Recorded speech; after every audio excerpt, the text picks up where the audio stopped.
भारत में कहते हैं कि दोस्त वही होता है जो बुरे वक्त में काम आता है, लेकिन ये सिर्फ भारत में कहा जाता है।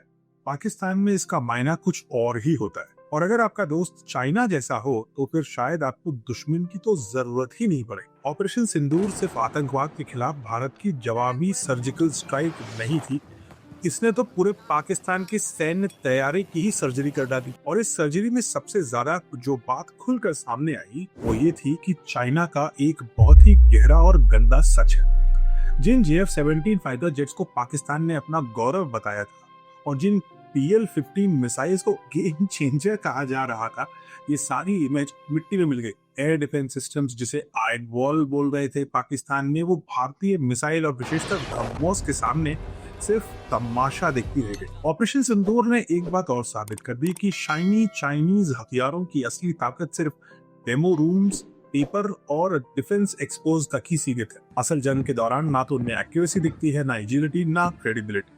पाकिस्तान को लगा था कि उसके पास चाइना की मदद से तैयार की हुई एक मॉडर्न एयरफोर्स थी। क्या डिल्यूजन था। हकीकत में वो सिर्फ एक लो बजट एक्सपेरिमेंट निकला। पाकिस्तान ने भारत में प्रचलित एक मुहावरे का एक सुपरलेटिव, एक नया ही नेक्स्ट जनरेशन मतलब निकाल दिया।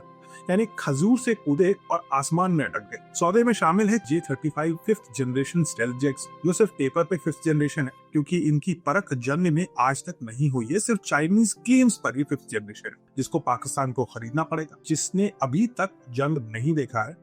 चाइनीज हथियारों का पहला टेस्ट ऑपरेशन सिंदूर में फेल, तो अब चाइनीज हथियारों का दूसरा सेट लगाया जाएगा पाकिस्तान में। और शायद एक बार फिर पाकिस्तान की धरती ही उसकी टेस्टिंग ग्राउंड बनेगी और पाकिस्तान अपने ऊपर नुकसान लेकर के चाइनीज हथियारों की फील्ड टेस्टिंग करने के लिए एक बार फिर से तैयार। याद रहे, इस पूरे प्रोसेस में कर्ज पाकिस्तान का होता है। मतलब फॉर्मूला फिर वही हुआ, China designs, Pakistan buys, then Pakistan tries, Beijing learns and India wins.